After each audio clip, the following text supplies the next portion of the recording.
Hey everybody, welcome back to Backlot Banter with the Lot because we're doing yet again another film review. I It's am true. joined by Tucker and we are here to talk about the film that was dueling one Wonder Woman in 1984 for your hmm eyes and ears and attention on Christmas Day. And that is, of course, Disney Pixar's Soul, a movie that I believe was only available on Disney Plus here in America. Or was it Yeah, also in I theaters? have I think I it was haven't only heard Disney anything Plus. about it being in theaters now. Yes. This was the second big Disney Plus theatrical release of the year behind the Theatrical. tepid at best Mulan reboot that we also reviewed here for Backlot Banter. Card in the corner. Card in the corner to our Wonder Woman 1984 review as well. Sure. But Tucker, we are here to talk about Soul. hmm Now, now I want to do a little. I like a good wind up before we get into a video. Oh, If you I'm haven't aware. noticed, Yeah. yes. So I have been out of the Pixar sphere for quite some time. I would say. Interesting. Okay. I watched Incredibles 2 because Incredibles 1 is my favorite Pixar movie and it's one of my mom's favorite movies. Period. So we saw that in the theaters. But otherwise, the last Pixar movie I had seen was Inside Out. Okay. And since Inside Out, the only one that I have seen is Incredibles 2, and I was pretty underwhelmed by it. You didn't see So Toy Story 4? I saw the first 15 minutes of Toy Story 4, and when we're done recording, I'll tell you why I didn't see the rest. Okay. But by and large, I have been out of the Pixar game for quite some time. Sure. So coming into Soul, I was not exactly sure what to expect. I had seen no trailers for the film prior to release. Oh, okay. I, Interesting. I didn't even know that Jamie Foxx was the main character until I read the Yeah. blurb on the Disney Plus page. So I came in totally fresh. hmm And I think this movie is wonderful. Yeah. It's a great movie. It's a very, in my opinion, solid Pixar outing. I don't think it hits me in the personal enjoyment that I have with some other Pixar movies. Mostly the Toy Story series. I like all four of those movies a lot. Mhm. And Wall-E and Ratatouille and Up and some of those that are more resonant with me. And I can totally see Soul hitting that way for someone else. Yeah. But other than that, it's just like, yeah, good Pixar movie. Now I'm gonna go out on a limb just a little bit here because I would say that Soul arguably possibly is one of the modern Pixar and even lumping in Disney animation in there with Pixar, one of the modern Disney animated films that I think has a legitimate chance of being considered some degree of classic moving forward. I think frankly, a lot of the Pixar films I have seen recently, and even Disney animation films, have felt a little bit more generic. They've become very homogenized visually in terms of aesthetics. I think that they've all become a little bit samey. Now, like I said, I haven't seen a lot recently, but that's because I was kind of starting to feel that way when you get into The Good Dinosaur and you get into even Inside Out. I've started to get lost a little bit. But I think what's incredible about Soul is its visual style, the way it blends together the more traditional and almost hyper realistic 3D animation with the more 2D based line work with the Terrys and the Jerrys, uh, and then a plot that I think gets away from the sort of archetypical and cheap Pixar heartstring tugging to be a little bit more thoughtful thematically to where I could relate to it more as somebody who kind of tunnel focuses, hyper focuses in on my future, what I want. I want to be a writer in the games industry, and that's what I fucking work at and kill myself at over and over again, right? So I think this concept of living life fuller and in the case of the main character, looking beyond music and realizing there's more to his life. I think that thematically it's resonant and interesting in a way that I don't think a lot of Pixar's films have been for me. So I think that this feels like a fresher Pixar. It feels like a more engaging Pixar, both thematically and visually. I was really impressed by it. Okay, so I think I'm a little bit spoiled personally when it comes to recent Pixar movies because Sure. Toy Story 4 is my favorite Pixar movie and one of my favorite animated films of all time.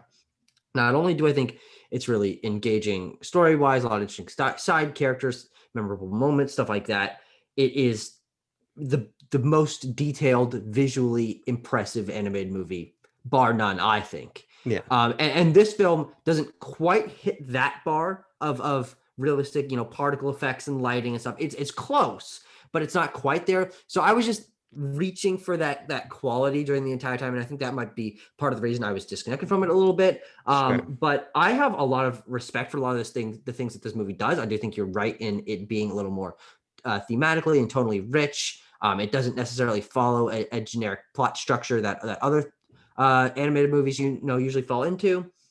I do disagree about some of the more recent animated films not becoming classics. I do think Moana, Wreck-It Ralph, Frozen, Coco, Inside Out. I think all of those films are going to become what our generation had with Ratatouille, with, well, honestly, not that many animated films from our childhood are classics. But I do think Yeah. that the new ones are so visually rich, unique character designs, unique conceptually, and this does join that. However, I think the fact that it doesn't have that many characters to put on a stuffed animal or whatever, I think it might hold it back from connecting to the kids in that way. Joe is just like a guy with a Yeah. funny animated body shape, and then all of the souls, including 22, are all identical. I mean, I guess 22 has like a buck tooth, and then Yeah. like Jerry and Terry, essentially the other characters from the movie, except for the cat, I guess. You can't really make into like a toy, or like it's not as visually connective. I think that it's really cool conceptually, and I love the Terrys and Jerrys and their animation style and all that. Mhm. But I think that there's a few things that might hold this back from reaching the level of the other ones, especially on a visual level. Well, I think what you just said is completely correct, and I think it betrays some of my bias because of what you just listed out. I have seen a lot of those, Mm, but I think when I watch a Frozen or when I watch a Wreck-It Ralph, I see a little bit more clearly the way that they're being designed a little bit more to be marketable to kids. So, sure, your 100%. fucking Olafs and your Svens and your Let's Sing songs and make snowmen. I Hmm. I can watch a film like Frozen and appreciate it for what it is, but I'm not sure how much it operates beyond that. And sure, it has thematic elements, but all Yeah. of these films have thematic elements. What I liked about Soul is it did have that element of a restraint to it and a Hmm. creativity that felt a little bit more evergreen. Something that I think I could have watched. So I watched this film with my girlfriend, but I think I could have watched it with my parents and someone like my dad who's not Yeah. particularly engaged by animation. He would have found something in it. I think the classical quality that I really like about Soul is that it didn't feel like it was skewed young. It Yes. felt like 100%. it was for everybody again. And that's something that I love about a lot of what I feel are the better hand animated films, Hmm. and some of the earlier Pixar stuff that I really love. So Soul just felt like a return to me of a level of animated filmmaking that understands that animation is for everybody as much as the Minions and Frozen for what they Hmm. are being good. They I don't think are the be all end all of animation for as much as we took a hard left hand turn, I think, in that direction. Yeah, no, I mean, that's certainly true. I watched this movie Christmas morning with my dad and my brother. My dad's friend, Pete Doctor, is the one who wrote and directed this movie. Also, Up, Monsters Inc. I mean, he's a prolific individual. Yes. So that's why we pushed to watch it so suddenly. And I think you're right in the fact that it is a little more connective towards anyone because these themes are a little more universal. I think they're a lot more complex, which might be why I'm essentially sort of predicting that this is not going to connect to kids as Yeah. much. Um, because while something like Frozen is, sing songs and stuff like that, that sort of stuff is what pulls in the kids and not being introspective about your future and your life and family Yeah. relationships, right? Like even something like Inside Out, which I think does tackle those issues, does it in a more visually compelling way in which the characters are animated as little the emotions or whatever from that movie, which is a little more, you can turn those into toys, and those are characters that a kid can draw, and of course you can doodle 22, but everything else is kind of just like a Sure. little more conceptual.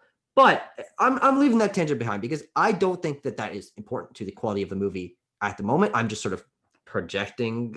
Believe it or not, we're 3 days away from its release, so 3 days removed, I guess. Yeah. So we don't know how this movie is going to be received in 20 years, but I do think the fact that it is so high quality in its storytelling and different in that department from a lot of things that we do get nowadays, will set it apart and will give it, that staying power.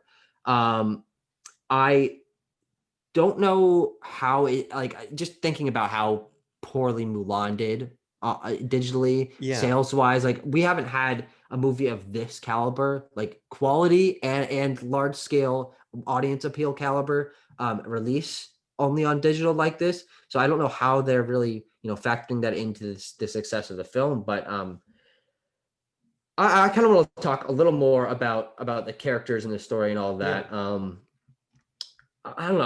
I didn't take that many notes. Usually I take a bunch of notes. I watched this 3 days ago, so but I think it's kind of telling that I don't remember a lot of the movie, rather than it just being, it's just a series of little joke moments where Sure. 22 is in Joe's body, and that's funny because it's funny, and or messing around in the great before, which I think are cool, but I have not really thought about the movie at all in the last Mhm. 3 days, and it's kind of already leaving my fucking memory. So I can't, honestly, I can't say a lot about it, but I do think that it's cool that that some of the twists were hidden from the trailers. I did see the trailers; they were a little more vague, a little more artsy fartsy in terms of what was going to happen in the film. So I didn't even know that the 22 being in Joe's body twist was going to happen. I thought that was really cool. I thought a lot of the elements of the great before and the great beyond and all of those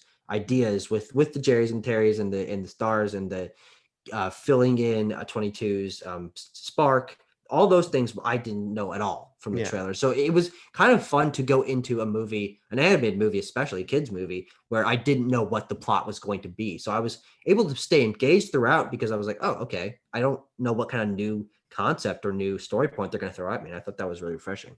Yeah, I think it speaks to the sort of atypical plot we're following here because you have the great montage of when Joe gets the gig and then he falls down a manhole, and I thought that was just being played as like a fun little gag, like he's so distracted, he's so excited. Um, and then it took me a second. I turned to my girlfriend. I'm like, did he just fucking die? Yeah, well, And that's the main thing in the trailers. That yeah, sequence right there where he falls in the manhole. So I knew that, I knew to expect that, but well, I think then it speaks to the fact that I I I was thinking, okay, now he's here and we're gonna spend the movie with him in 22, and he is gonna try to figure out how to get back, and then right before he's gonna let her go instead of him, and he's mhm, gonna stay dead. yeah. And you track that a little bit, but the way that things move and shake throughout the film is more interesting than that. And I think it became a lot less typical than I expected. And like you were saying, it opened the door for so many interesting conceptualizations of these abstract ideas about Of life. course, yeah. And I think that the way that Pixar presented them felt so fresh and so fun. Mhm. And it played for humor that you had some more slapsticky stuff, right? But you also had like, oh, here's the Jerry who's pushing these six souls to be narcissists who believe that they control the world, and these ones are Mhm. going to be depressed and all of this stuff. It was a charming and interesting way to conceptualize things Yeah. that kept things fresh, and I really think that the ways that the visual stylings of these abstract places were juxtaposed against the actual New York. I think that Mhm. was really effective visually, and the fact that we bounced between those worlds and that they played off of each other, I think was really great because I was getting a little bit nervous when you first fall through the hole and Joe first dies. Like, fuck, are we not going to get much New York? Or when we go back to New York, Yeah, New I York, it's like, agree. are we Yeah. not going to get more of this imaginative stuff? But I think the way that they harmonized was really well done. Yeah, so to talk about the juxtaposition between the great the imaginative stuff, I guess we can just refer to it as colloquially, but the great beyond, the great before, Yeah. and all those conceptual deals, and of course New York, I think are both handled very well. I love the visual style of all the imaginative stuff. The focus on having everything have some sort of really satisfying color gradient, just Yeah. that made me so happy. And I do like the design of it's just like rolling hills and strange things and different sized Jerrys that all call each other Jerry. I thought that was pretty funny, and the fact that like Jerry said, I that they have to present themselves in a way that will like the feeble human brain can understand. I thought that was a pretty good joke, and it kind of played into like me, like I'm a feeble human individual. Yeah. If I was presented something otherworldly and fourth dimensional, what the fuck would how would I perceive that? But then also with New York, I started realizing about halfway through when we were sort of exploring New York and seeing the cat and 22 and Joe's body, is that I can't think of an animated movie that happens in a real world location. I mean, some of them are quote unquote in real life, right? Like A Bug's Life takes place in, the forest, or Yeah. Toy Story is in a suburban household, but New York City is a place that I have been to in real life. And Yes. the fact that they turned it into an animated version of New York City with that hyper realistic visual style mixed with cartoony shaped people and some implementations of cartooniness, I thought that worked really well, and it kind of made me realize like, yeah, you can do an animated real life locale in a visually engaging way. I thought that was really, really cool. It was. I just think that I think this film is stunning visually, and Mhm. and I think that the real success of Pixar is the way that they're able to make the drab middle school hallways as visually engaging and crisp as these imaginative locations as a street in Brooklyn, Sure. because it just speaks to the skill of Pixar. But what you were saying, it leads to my one criticism of the film that I have. There were moments when I felt when Joe is getting in the zone playing piano, where I felt this sort of feeling back when I was watching Fantasia 2000, which is a film I actually really like. I know people find Fantasia fucking mundane and boring. But these musical numbers, the way that they unfold in Fantasia are so captivating. And I thought we were getting notes of that in Soul, but I didn't think we got enough of it. When Joe starts playing the piano and the colors start shifting around him, I really love that, but I think we could have gotten more. And that was really the only place the film faltered for me. Sorry. Yeah, I do think that they could have played into the musical storyline of it a little bit more.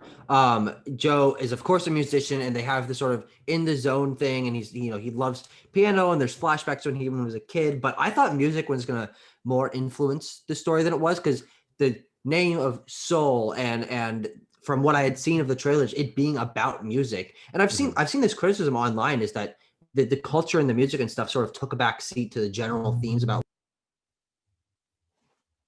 My brother's closing the fucking garage door right underneath my feet. Of course he is. But I have one criticism that I think is a little deeper than even just it not being what I expected from the Mhm. thematic basis.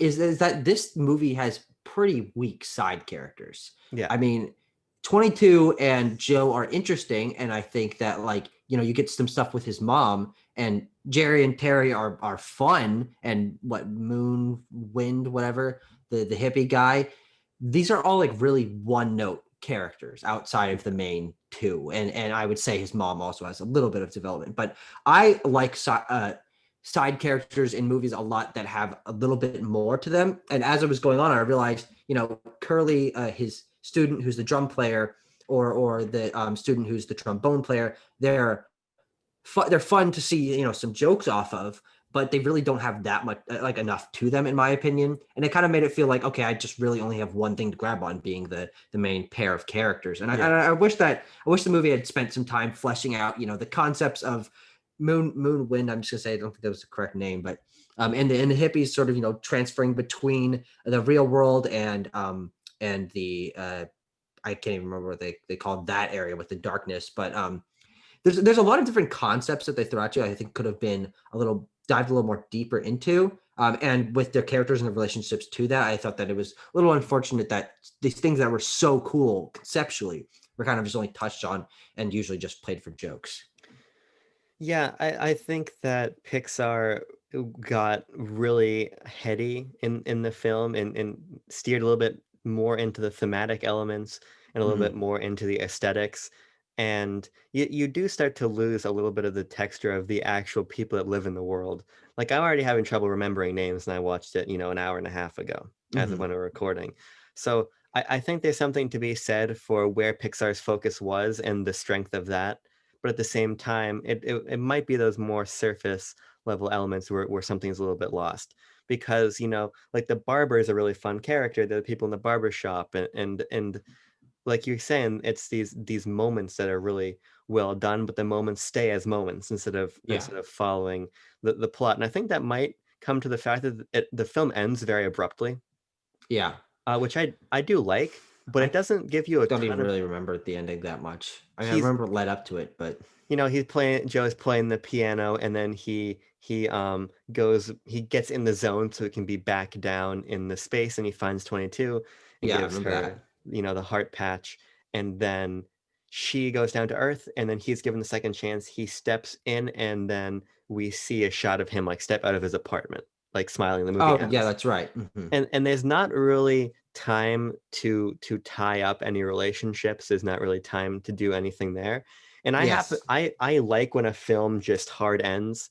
There's always whenever I'm almost out of the film, I start thinking to myself, okay, I want to end it right here because that would be cool. But Yeah. I think there's something to be said for a film like this giving us a little bit more time. hmm And so even if because it's not especially long, it's like an hour and 45 minutes. If we had gotten even just 5 more minutes, I think that some of these characters that were conceptually interesting could have had a little bit more grit to them, even if it was Yeah. little interpersonal exchanges as he walks to his next gig and he plays his way out, and Curly Yes. does something, like then he could have played into the credits and we could have had a nice credits, Yep. piano riff or something. So I agree with that. That could have been handled a little bit better. I mean, I think you're totally right. And that's actually a criticism that I didn't even realize is that I thought I had forgotten the ending and stuff leading up to it, but the stuff leading up to it was the ending. And it just ended so fast that I thought I forgot something. Yeah. Um, there's just stuff there that I think could have been have been wrapped up a little bit better. Like I want to know what 22 is up to, presumably in a human body, I guess as a baby, question mark, who the hell knows. Yeah. I think there could have been some fun vignettes, sort of wrapping up each of the character storylines. Joe visiting Curly, visiting his mom, visiting his class, seeing what happens with him as a teacher or as playing. Does he become famous? Does he stick with it? Does he discover something else? How does 22 grow up? What's happening, still in the great before and with Terry. I think there could have been, even on the side of the credits, I think that there could have been something or like little scenes in between bits of credits that sort of played out what had happened after the story. And it just kind of felt like, there's some stuff there that you could talk Yeah. about because they did present you with such a series of interesting things that unfortunately I don't think were played out to their completion. Something my girlfriend suggested because she's smarter than me. hmm And We I know. actually thought, well, of course, I thought this is what was actually going to happen in the film. When she told it to me, she said, well, I bet that 22 will end up being Joe's daughter, that he has with Lisa, who is his romantic Another interest. plot line that wasn't Right. played out. That gets kind of dropped. So I mean, I think it would have been pretty fulfilling to see them. Maybe the film ends with him knocking on her door, and they say hi. And then in the mid credits, you see them do stuff, and then maybe when the credits are done, it's them with a baby, and the baby does something that would have made it was clear. Maybe she just has the teeth of 22 or something that would have Yeah. made it clear that that's who that is. So I think there's hmm ways that the film could have wrapped up stronger, but that's about all I have to say about it personally. For me, it's the strength of the aesthetic, the way it marries the more modern 3D CGI hyper-realistic style with the imaginative 2D line elements in Yeah. conjunction with the themes, I think being really engaging and fresh, while the whole experience felt a little bit more timeless than some of the other more kid-centric animation Sure. that's come out. So on the back of all of that, I really, really loved Soul, and I do think it's haven't seen a ton of 2020 films in 2020, believe it or not, Neither have I. Yeah. but of the ones I have seen, certainly it's certainly up towards the top for me. Yeah. I mean, I, God forbid I make another list, but I have my Pixar list, and this is out of the 23 or something that I've seen. This is in my top 10. It's Yeah. my eighth or my seventh or something around there. As I said, I have a stronger personal connection to the movies I mentioned earlier: Toy Story, Ratatouille, Up, Wall-E. But I think Mhm. also a lot of that is I saw them when I was a kid, and those movies connected with me because I watched them over and over again. And I had a little toy Wall-E, and I wanted to have all of the Toy Story toys and stuff like that. And I think Soul could connect with people, and have that nostalgia value for them. But I just think as someone who has watched animated movies my entire life and loves Pixar to death, I'm just sort of starting to feel that I'm the adult and that an animated kids movie Yeah. is not made for me. So and that's fine. That's a part of life. I'm not criticizing the film for that, but we will certainly see how this film holds up over time. I think it'll be interesting to watch that grow, or if hopefully this is just a one-off thing. I don't think it really requires any follow-up, but it's certainly possible, and I'd be interested if it happened. I think there'd be some cool stuff that they could do, but that's about it for me. I'm happy that I watched this, and it's a very good movie. Yeah, and we'll be back to talk about it briefly when it wins Best Picture in February, as it inevitably will, because I've got no fucking clue what's gonna beat it, except for the sleeper hit Trolls World Tour. Mm. We'll That's cross animated that picture. bridge. Yes, animated picture, of course, not Best Picture. That Yeah, goes you, to you said that, but yes, that's not true. That's gonna go to Guy Ritchie's The Gentleman. But on that okay. note, like the video, subscribe to the channel, mainly if you want gaming content or us talking about really fucking old Oscar movies in our hit show Quest for the Bestest. But otherwise, we do these reviews very infrequently. But thank you for watching. We've got like 2 or 3 more on the channel, I think. I don't know. I was going to insult the audience, but I'm not going to. Yeah, this is This a review time, of a children's movie. this time they get a pass. Okay. I'll talk to you guys later. See ya.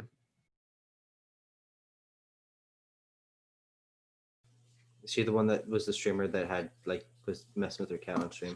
Yeah, she threw him as though he was a Donkey Kong barrel.